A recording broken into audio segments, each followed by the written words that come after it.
News 4 at 6:30. Working for you. Welcome to News 4 at 6:30. Tom has the night off. The Marshall County student accused of shooting up his high school showed his face for the first time in court today. 16-year-old Gabe Parker was visibly emotional as he sat handcuffed in the courtroom. Also in the room, parents of Bailey Holt and Preston Cope. The two kids shot to death January 23rd. Now, Parker's defense attorney argued the case should be sent back to juvenile court. Whether Parker is tried as an adult or not, if convicted, he will not face the death penalty or life without parole. That's because of his age. This Wednesday marks the 1-month anniversary since our country's most recent shooting in Parkland, Florida. Students from the mid-state and across the nation plan to pay their respects to the victims during a mass walkout. 17 minutes of silence, one for each victim. Several local districts are leaving it up to principals to figure out what to do when students walk out of middle schools and high schools and how they might punish them if they break the rules. One metro high school is using the planned protest as a teachable moment. I guess it's kind of come up just as a beautiful teaching moment in itself, you know. I guess it's been secondary in a sense because this month I focused on activism, and to see it come up the way it has been inspiring. It's the idea that this isn't a political issue. This isn't something where it's an issue of rights. Administrators from Rutherford County and Williamson County told News 4 they are working to coordinate secure places indoors and outside. Metro schools say if a student doesn't go back to class after the protest, they could face punishment. Ahead of Wednesday's mass walkout, the White House is unveiling school safety proposals.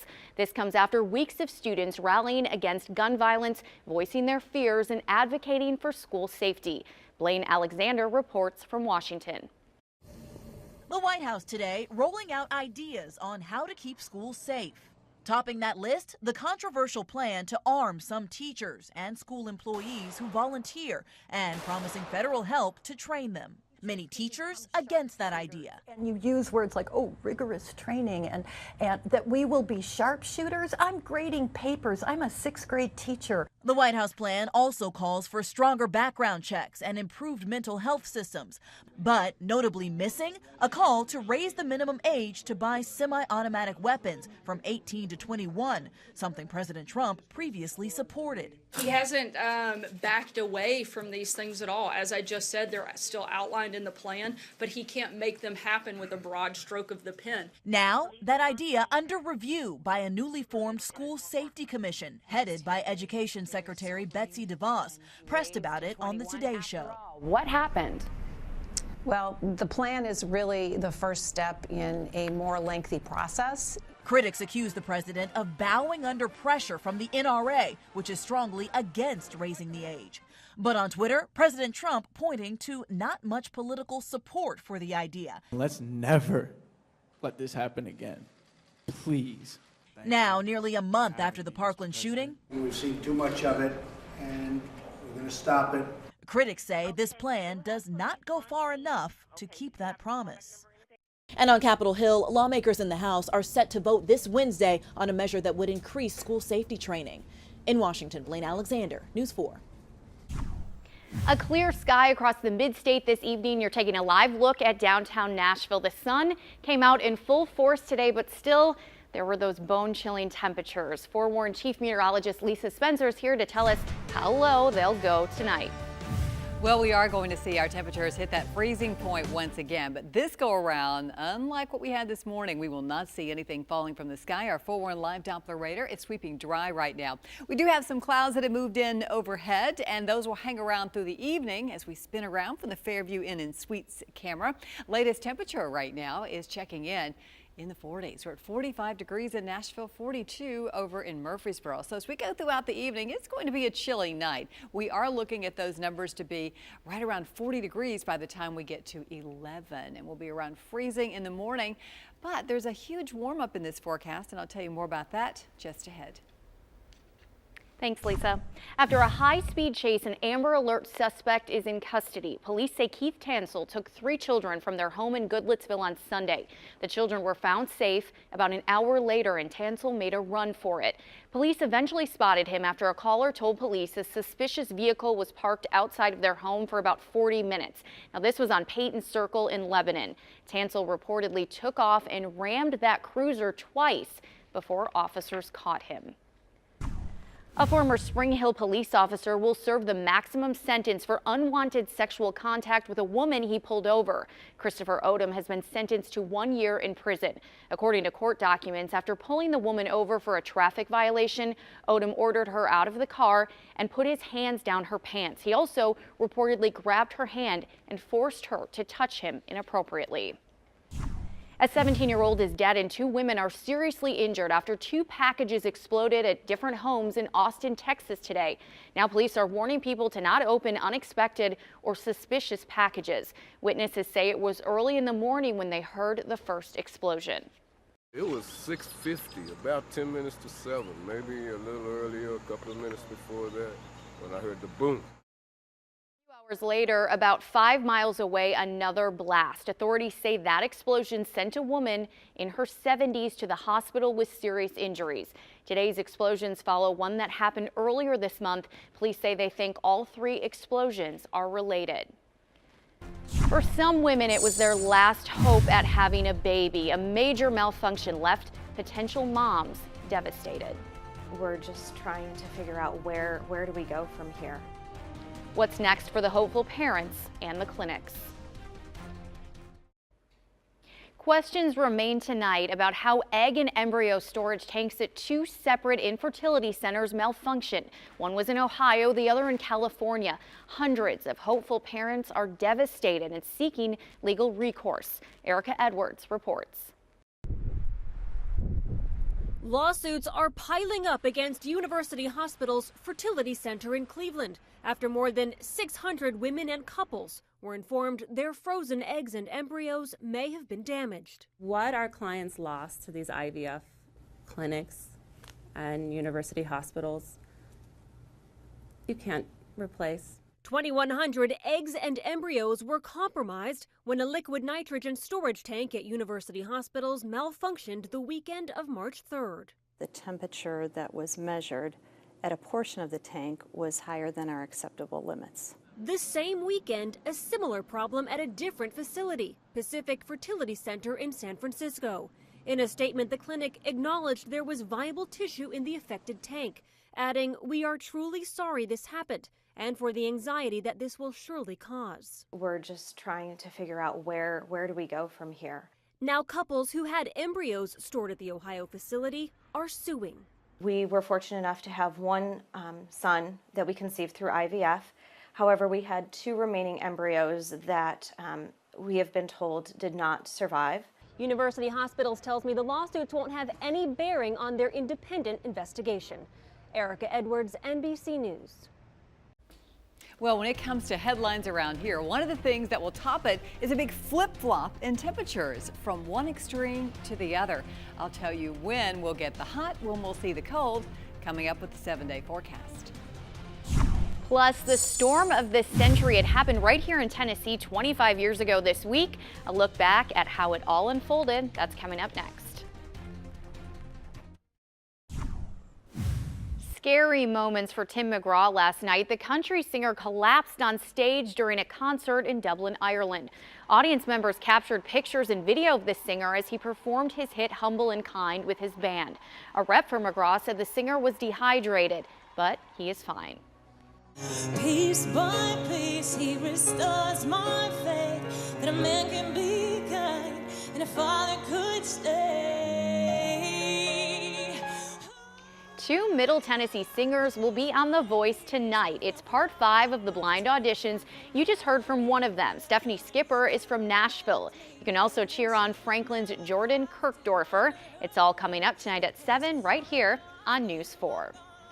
The blizzard of '93, if you went through it, you'll never forget it. If you weren't here 25 years ago, you've probably still heard about the storm of the century. Here's a recap of how that storm unfolded.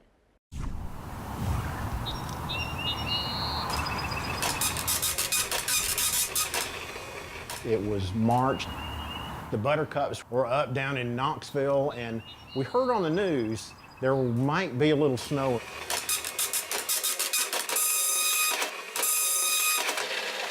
Any expected snow accumulation is a big deal because we just haven't had much in recent years. People were stopping off at area stores. If that prediction don't come true, you better hide. It may be mid-March, but it's not spring just yet.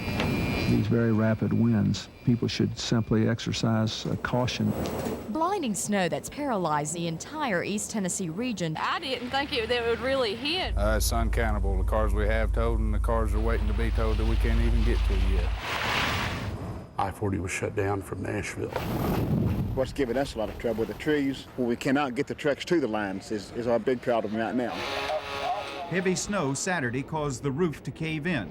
Most every dock had some damage, some of them major like us. The chicken house collapsed during the blizzard, killing as many as 10,000 birds. In the thousands of rental homes above Gatlinburg, people were stranded without food or power, and many had to burn furniture to stay warm. Is this them? Dropping bags of food to the hundreds of people marooned in the mountains. There were lots of heroes. These folks risked their own lives to be out and save us. It'll be a long time before many of us forget the second weekend of March. The aftermath of the blizzard of '93. Tomorrow is a gift. Tomorrow is a gift. Wow, bringing back a lot of memories. I remember that one in 1993. All across the Southeast kind of shut down because of that snow, and for some, it was an ice storm. Well, we are looking at freezing cold temperatures here and nothing like we saw back in '93. We are going to see, however, some warmer temperatures moving into Thursday. How about temperatures in the 60s? And then the rain does make a return as we head toward the weekend. But a beautiful day out there today. Here is some of that snow that we captured from this morning, and some of you really picked up some pretty good amounts. Now, we had 1/3 of an inch of snow in Nashville, did not last very long. That was the airport reading. White House picking up 2 inches of snow, and over at Westmoreland, over 2 inches of snow fell there. So it was enough to make a little snowman for some folks. Here's our view outside tonight, though, and it is a night with a few clouds that have moved in overhead. Now, that's going to keep our temperatures from falling as quickly for tonight, but they will be dropping to near freezing. Already we're in the 40s. We're at 42 degrees right now in Nashville, 38 in Clarksville, 42 in Murfreesboro, and 44 is the latest coming in from Franklin. So a chill in the air, but the clouds are moving through. However, the clearing line is sitting back here along the Mississippi River. So that is what we'll see through the overnight. Is our sky starting to clear somewhat. So these clouds will pass on by.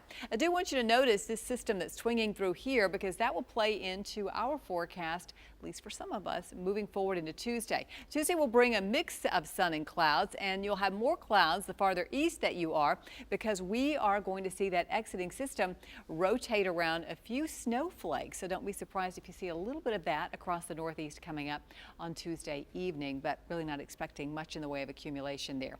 A variably cloudy sky for tonight, near 45 degrees, and actually I'd say the low 40s now, because these temperatures have dropped on down. Northwest wind around 12 will make those 40s feel like the 30s though, and a cold start tomorrow morning in the 30s, 31 degrees. I must be thinking summer. 31 degrees coming up for tomorrow morning. 42 around lunchtime, partly sunny conditions, that northwest wind again.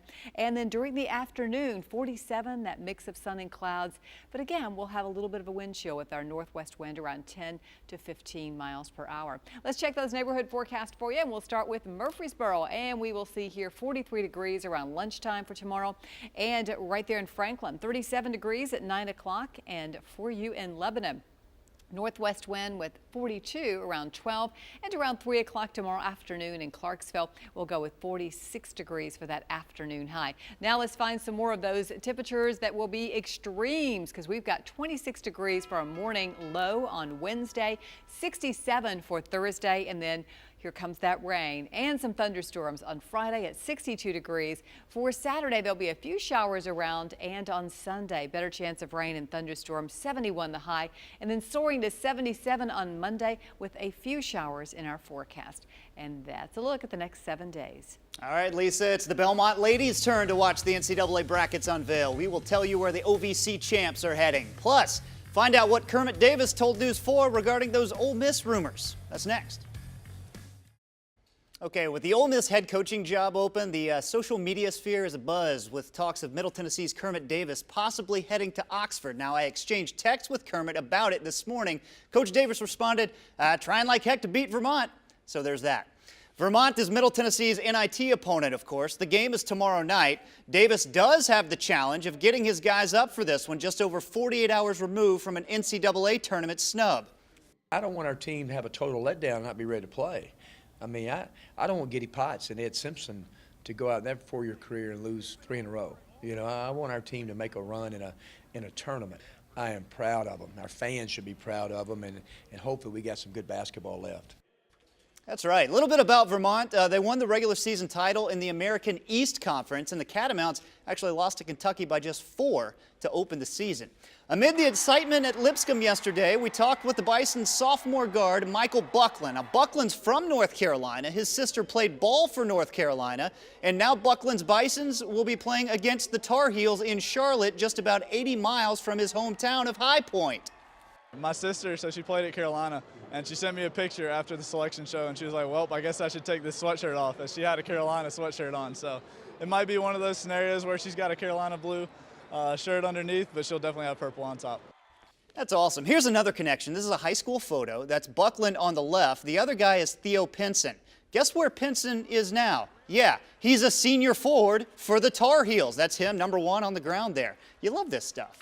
Tonight, the women's NCAA selection show happened. For the 3rd straight year, the Belmont ladies saw their names unveiled in the brackets, and yeah, excited. The Bruins will be a 12 seed and play the 2nd-seeded Duke Blue Devils. The game will be Saturday morning at 10 a.m. The Bruins have yet to win a game in the Big Dance. We will hear them talk about their selection coming up tonight at 10. And this is great. Roman Yossi continues to do good things with the Best Buddies program. Today, the Predators captain was at Franklin Road Academy hanging out with about 60 kids from local schools. I mean, could the guy be a better person? You always want to give something back, but they give you a lot too. I mean, those kids are amazing. It's always the best time when I see them. We're hugging each other. We're both really excited to see each other, and it's really close to my heart. Good stuff from Roman Yossi. That is so great. And do you know I went to my first Predators game on Saturday? Did you? Did you have fun? So fun. I hope I didn't make them lose. That's all right. They only ended their 10-game win streak with you there. I hope it wasn't me. Just kidding. Big game Tuesday night against the Winnipeg Jets, though. A Central Division game. That place is going to be packed for that one. All right. Well, that's going to do it for us tonight. Thanks so much for joining us. We'll see you again at 10.